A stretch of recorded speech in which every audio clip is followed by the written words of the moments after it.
As George Waldo rightly said, to not go where the path may lead, instead, go where there is no path and leave a trail. I welcome our next speaker in the series of Inspiration X, Dr. Prasanna Jogdeo. Dr. Prasanna is the co-founder of Lemnion Green Solutions as well as a visiting faculty in the School of Sustainable Studies at MIT Pune. We welcome you at BioXspace, sir. BioXspace-Synergizing STEM is a mission to bring interdisciplinary learning at center stage where learners, high career seekers, researchers, and innovators are prepared for opportunities that are provided in the 21st century. Dr. Prasanna, I was researching about you, so I got to know that you have done your PhD in marine biotechnology from NTU Singapore. So this is such a fascinating field of science. So what inspired you to pursue this area of science? Thank you, Aarti, and thank you, BioXspace, for inviting me here. And so coming to the question, so I went to Singapore in 2013 to pursue my PhD. And so actually I went there to work in the field of biofilms. And so I had one thing in mind, that I wanted to work on something which is application based. So I could see some results with my own eyes. So that's what drove me to go for application based work.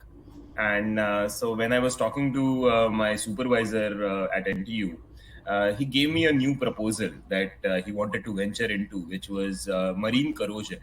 And so he wanted me to work on role of microorganisms in marine corrosion. And that fascinated me because, so I did some reading about it, and I realized that it's a really interdisciplinary or a cross-disciplinary subject or area, because while working on this, I got to learn about electrochemistry, I got to learn about metallurgy, then I was using bioinformatics, then I needed to have some basic knowledge about biofilms and biotechnology related to that. So in a way, it was quite exciting. And since my boss was venturing into this problem, and so it was the first time that we were actually working on marine corrosion as a lab. So I had some leeway of coming up with new ideas and implementing those ideas, or the solutions that I tried to provide.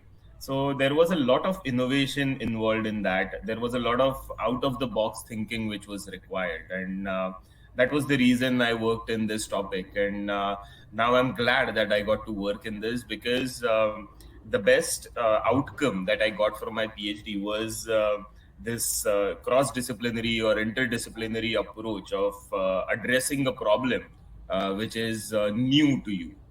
So I think that was it. Doctor, you have also co-founded Lemnion Green Solutions Private Limited that aims to provide self-tailor-made green and eco-friendly solutions and services to the environmental problems that are happening. So how was the seeds for this initiatives were sown, and what were the challenges that you faced to bring this idea to life? So as you rightly said, the seeds of Lemnion were sown long before I came back to India. So I started thinking about this area specifically, which is wastewater treatment and biological systems for wastewater treatment. Since after my post-graduation, where I did it in biotechnology from UK, and then I came back to India. I worked for 3 years in sustainability. And then I went to Singapore. And while doing the PhD since 2015, I started thinking again about coming back to India and starting this company. Or initially it was just a venture, or initially it was just a project which I wanted to start.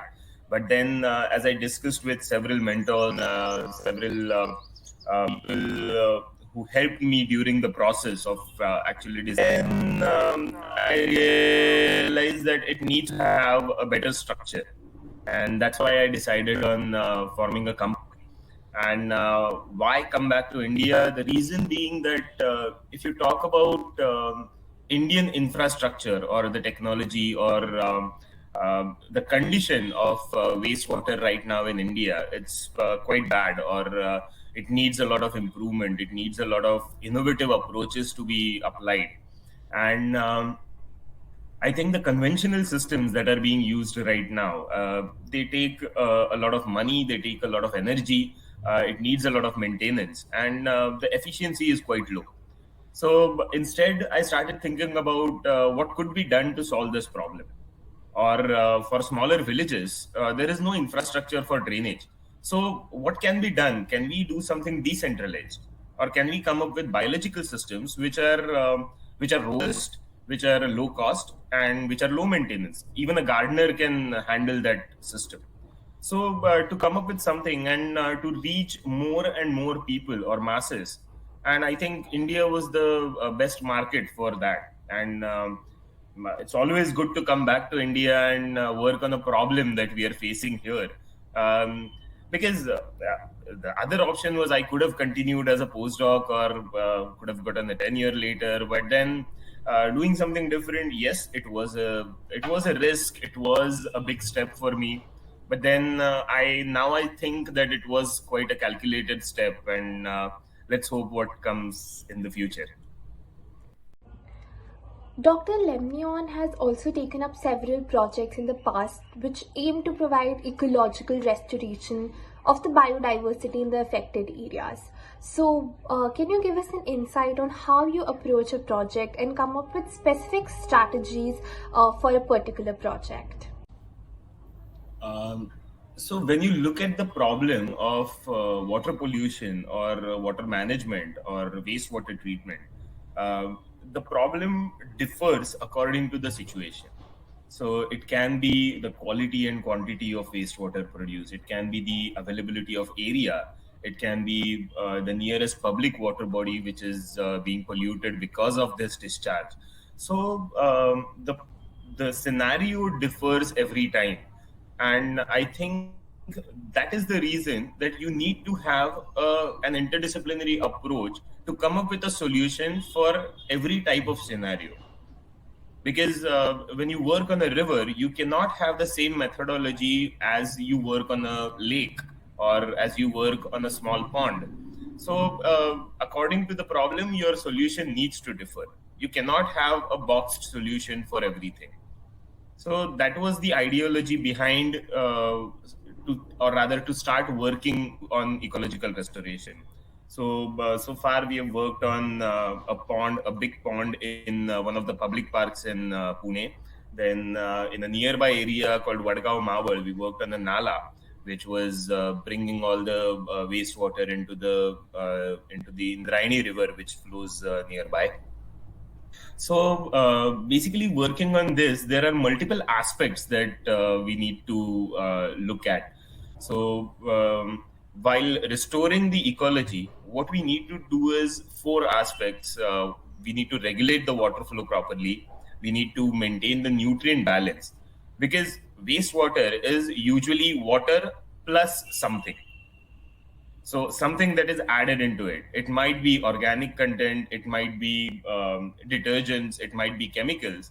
So once you remove those, what remains is water again. So the way to remove that is the process that you need to focus on. And there can be different ways of removing that. It can be conventional, non-conventional, biological, mechanical, chemical, etc. So you need to find out which is the best way for the problem in front of you. So that's how usually it works. And as I was saying, so once you maintain the nutrient balance, and once the ecology comes back or the biodiversity comes back, once you have the hierarchy in the biodiversity, the nutrient balance helps itself. And the last part, which is the most important part, is all the stakeholders who are involved in that particular project. If it's a public water body, then you might have to talk to the residents. You might have to talk to the local governing body. Then there might be some politicians in that area. Then because all these projects, they need some funds. So you can talk to different companies. You can arrange for CSR funds. You can talk to government officials. You can try to get the funds from the government for a particular topic. Another thing is public awareness, which is the most important aspect. Because once the public is aware, they stop throwing garbage. Once people see the aesthetic appeal or aesthetic change in a particular area, they start taking care of that. Or they start, and that's why we started with volunteering. So people came to our projects for volunteering, and when they worked on these projects, and while working on these projects, when they saw the results, they inherently took the responsibility of that particular place. So they started thinking like, oh, I have cleaned this, I am going to take care of this. So that is the ownership of a particular work or a particular project. So that needs to be inculcated. So I think that those are the different parameters, or those are the different areas where we target or where we focus on while approaching any problem or a situation. That surely was very. Doctor, looking at your diverse trajectory in life, especially with your career and exploring different areas of science, do you think that it is important now more than ever to approach science in a more interdisciplinary manner? And what, according to you, is the future of science? Of course, interdisciplinary approach is very important. And I also love to call it a holistic approach. Because when you look at any problem or any situation, and if you want an answer to it, you have to look at all the aspects of that particular problem.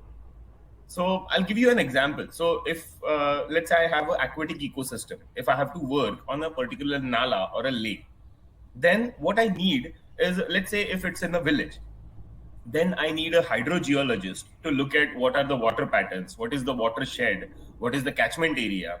Then I need a geologist to look at the strata. I need to find out what is the groundwater availability, or how much groundwater is there. So that's why I need a geologist. Then maybe to understand more about the ecology of that place, I need to consult an ecologist. Then the flora and fauna. So there, the zoologist and the botanist, they come in. Also, even if I'm giving biological systems, they need to be engineered in a proper way, because the water flow should be regulated in a proper way. So that's where the engineering comes in. So that's how all these areas or all these disciplines, they work together. And as I said, the other aspect of this, which is because when you're treating water, you're interacting with the local residents, you're interacting with the local governing bodies. And that's why you also need people who are good at, let's say, behavioral change or sociology. So even that aspect should be covered properly. Because when you try to bring upon a change, that needs to be sustainable. And that will always become sustainable when people are aware of that, when people appreciate and accept it. Once you get the acceptance, then only people try to take care of it. So that's how I think all the disciplines, they come together while approaching a problem. And that's why interdisciplinary or a holistic approach is really important. And I think that's the way forward. Thank you so much, Dr. Prasanna, for your time today. We are more than honored to have you today at BioXspace and to learn a lot of insightful things from you. Thank you so much for your valuable time.